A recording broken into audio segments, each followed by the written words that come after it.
What's up, guys? Here we are back with another reaction video. Why you should be worried about India's global takeover. That's a very fascinating title. Let's hear what he's got to say about this. Before we do, though, make sure you guys subscribe, ring notification bell, get a video a thumbs up. Oh, we got India, one of the largest countries in the world, with a highly skilled population that the West just can't hire fast enough, with a history of toppling empires, and now it has an economy many think will topple one more. China. It's said that India's economy won't just equal China's, it'll blow past them, taking China's spot in the global hierarchy. But is this actually true? Because this would flip the economy of the world, impacting you directly, maybe making you rich in the process. And more importantly, will China let this happen?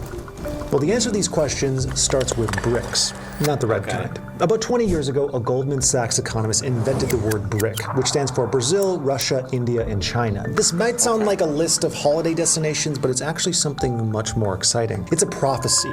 You see, BRIC, or the more modern BRICS after the inclusion of South Africa, refers to the developing countries that were believed to become the dominant suppliers of manufactured goods, services, and raw materials by 2050. Countries like Brazil and Russia would become powerhouses of raw materials, but in particular, China would become the world's dominant supplier of manufactured goods and services. They would do this alongside one other major country, the only one that could rival it, India.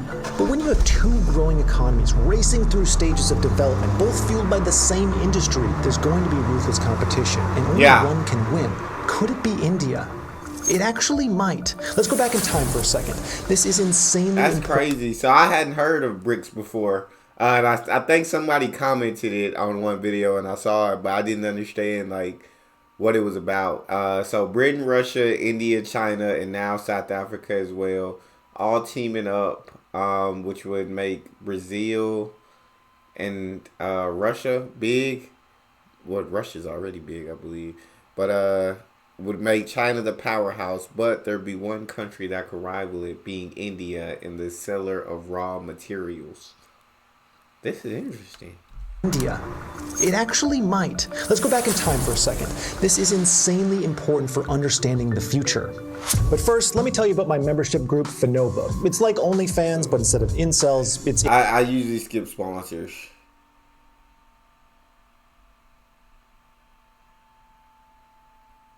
Well, that sponsorship wasn't very long. Live coaching every day. One of the oldest inhabited regions on Earth, going back to tribes that are over 250,000 years old. The ancient civilization spent centuries divided between states and kingdoms. This lasted until around 600 BC when it became engulfed by the Persian Empire. At the time, this was one of the most dominant empires in the world. Even the Greeks knew they were no joke. So India stayed under Persian rule for quite a while. And that is until a 25-year-old came walking along and he wanted to change everything.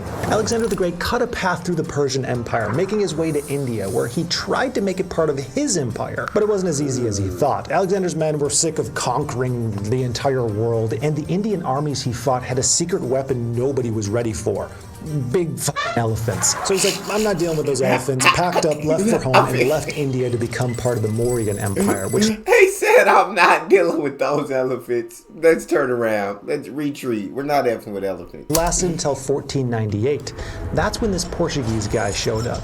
He's kind of a big deal because he initiated trade between India and Europe. But most importantly, the British Empire got involved. They dominated India's trade and economy for years, profiting off of the back of its enormous resources and manpower. Well, they sat back and played cricket. Now, India's story could end here, but if you know your history, then you know what happens next. Gandhi happened. Gandhi helped to non-violently slap the British Empire out of India, and the country finally gained its independence in 1947. Free from empires and conquerors, free from kings, free to run itself and seize its destiny, a free, democratic country. And with this fertile ground for economic growth, the story ends. Okay, not exactly. You see, just as India has a crazy history, it's also a bit of a crazy place. It's a melting pot of religions. It's home to over 1.3 billion people, bursting the country at its seams with population. The only country that compares is You guessed it, China. But India will take that crown pretty soon as well. But all They these already factors, did now. population, diverse religion, and a relatively young democracy come with problems that still need to be solved. For example, the country is rampant with widespread inequality. The IMF actually reported that a quarter of the population lives on less than $3.2 a day. Violent religious tensions explode all over the country, and it has growing rivalries with its bordering nations, one of which, you guessed it again, China. So while India has escaped its history and seems poised to explode in growth, is it actually safe to invest? Or are there too many problems holding it back from turning it into the true China slayer? Every investment has its risks, and when investing in a country, there are a lot of factors to consider. A stable government, a population that isn't rioting, and avoiding open warfare are always pretty good things to take a look at. This is why Iran and Russia and Kanye are being avoided like the plague right now. They operate in a way that's perceived as untrustworthy for investment, and that's just kind of bad for growth. For a country to reach its potential, it needs to be a place that companies can just do business freely in, which really comes down to two factors: politics and economics. Yeah, boy. When it comes to politics, you really want your country to have a clean bill of health. But when it comes to India, you run into a few problems. Until 1991, India had what's called a command economy, which is just kind of a nice way of saying the government controlled everything. All investment, all means of production. It was far from ideal. However, in 1991, India started a process of liberalization. This meant having more private enterprises, innovating and competing in the market. And that's when things really took off. And this is great, but many think it could be better. If it were better, it would attract even more investment dollars, they say. But what exactly is wrong with India's politics today? Well, take the current Prime Minister Modi. In 2016, he decided overnight to just cancel their highest paper value currencies. These 500 and 1,000 rupee bills were simply taken out of circulation. Poof. Gone. The idea was to fight black markets and counterfeits. And it's important to note that if an average citizen legally held this currency, they were able to go to the bank and swap them out. The value wasn't totally gone. But the trust issues still harmed the economy and cut growth for a while. And there's more. India has big corruption problems, and the government is... So were there, y'all, I gotta pause because I was a little confused and I need y'all help in the comment section on this one. So there were people who were able to fake the $500 rupee notes and the $1,000 rupee notes. I'm guessing with pretty good accuracy if like it became a problem and you had to get rid of them overall. And I guess that's the only notes they took on the black market or whatever. So to stop the black market corruption, hey, let's just get rid of. Y'all help me in the comment section to let me know exactly what was going on with the 500 note and the 1,000 note.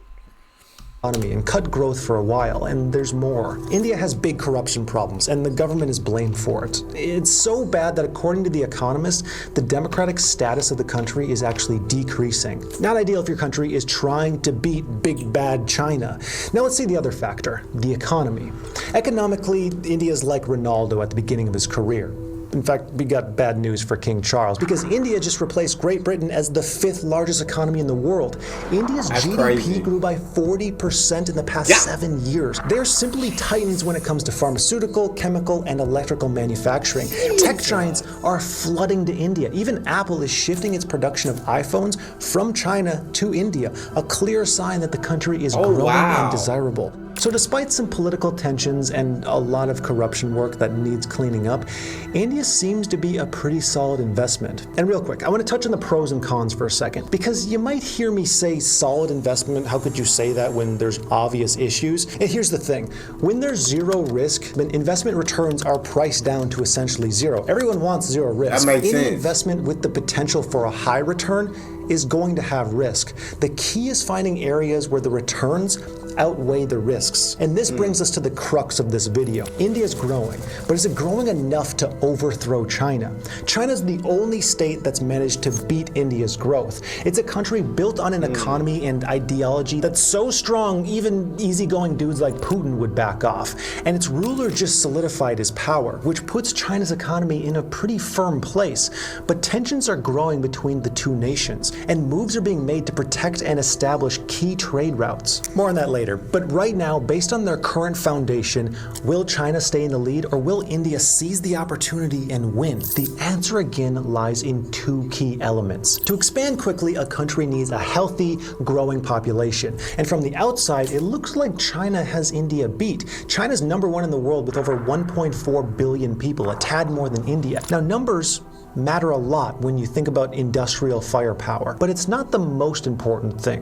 What matters even more is the age of population. The Chinese population is declining and getting older quickly. This is something that happens in industrialized countries, especially ones that institute insane reproduction policies. And here's where India takes a decisive lead. You see, in India, almost half the population is under 25 years old. It's one of the youngest in the world. Not only that, but it's part of India's culture to get into tech, which means the country has a young, energetic workforce that's trained to do work in one of the most demanded industries in the world, where China's kind of stuck with a bunch of elderly people, meaning slower growth and higher costs.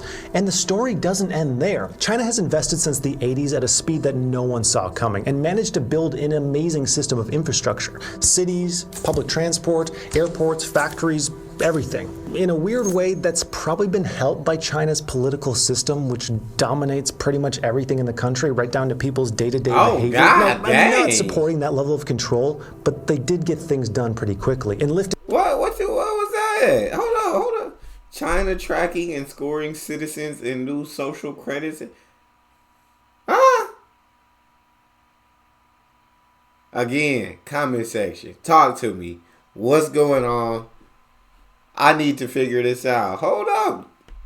Now, I'm not supporting that level of control, but they did get things done pretty quickly and lifted hundreds of millions of people out of poverty. Meanwhile, India is a whole different story. While India isn't on China's manufacturing level, the country managed to build a sort of invisible infrastructure, particularly its investments made in IT and tech. To give you an idea, India has 100 unicorns. These are startups that are worth more than $1 billion. This is third only to the US and China. Not only that, the IT sector is so strong that a lot of Indians are becoming CEOs of the most advanced companies in the world. Google, Microsoft, IBM, Twitter, well, you get the point. If I was China, I'd be pretty scared because, well, they've got manufacturing on lock, which is an incredible economic foundation. Their population doesn't have the youth and drive of India's, and India's loving embrace of the tech industry is only going to propel their growth further, cementing their name as a titan of the future, which is probably why China wants to stop them at all costs. Now, if you're a degenerate, and I say pearl necklace, then you probably have a particular image in your head. But when it comes to India and China, pearl necklace means something much more threatening. The string We just saw that video. We just reacted to that video very recently. of pearls theory suggests that China's encircling India like a python and its prey. China's taking control of ports across the Indian Ocean and key waterways like the Strait of Mandeb. Combine this with the development of the China-Pakistan Economic Corridor connecting trade in the region and China's Belt and Road Initiative, this effectively allows China to form a trade circle around India. This means control of India's power, trade, and freedom. And like a string of pearls, Wind Titan strangles the victim. This all suggests that China is taking India's power very, very seriously. But India isn't about to take this lying down. They actually have a strategy of their own. Because you know what's better than a pearl necklace? A diamond necklace. Countering China's move, India is expanding its naval bases to key locations around the world and improving relationships with strategic countries, even going so far as building relationships with Mongolia, north of China. This allows India to counter China's string of pearls by encircling the country on an even grander scale. This ambitious plan puts India in an incredible defensive position. They actually gain crucial control over the Malacca Strait, limiting China's trade across the Indian Ocean and Africa. So in short, if China wants to fight, India's game. India's ready.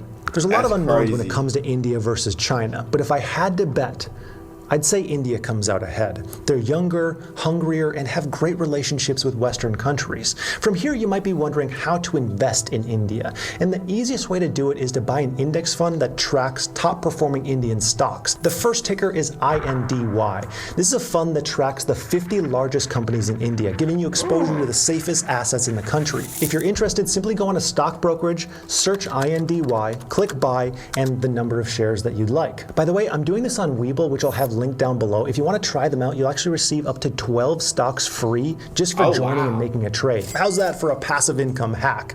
Or if you're looking for slightly more risk in India, you could look at ticker SMIN. This index tracks a portfolio of 240 small cap Indian stocks in a wide variety of industries. Again, you can type SMIN into your favorite brokerage app and buy some if you want to. Just make sure only to invest at the level of risk that you're personally comfortable with. None of this is financial advice. Please do your own research as well. So what do you think? Is India going to take over China? Hit the subscribe button while you think about it and have a profitable day. I want to learn how to do trading and stocks and all that. I want to really figure that out, because I know that YouTube is only going to last so long. And I need to figure out a different source of income. And I feel like that would be awesome to figure out. So if y'all know of like courses or anything that I could take to learn, drop the link in the comment section, because that'd be very intriguing. Yeah, and I think with their strategies, it does look like India has the better strategy. So I don't see China making a move just because India does have that the necklace of diamonds and they got the string of pearls, but they both go to war. I think, like he said, that age of population is huge, and the fact that half of India's population is under 25, they are younger. Sure, they are hungry. You feel me? And I believe they did pass China in population at this point now. In China, yeah, I guess that most of your population is old. I wouldn't do it. I wouldn't take the chance. Y'all better let India be. That's all we got, though. Make sure you guys subscribe, ring notification bell, give the video a thumbs up. It's your boy Neal, out.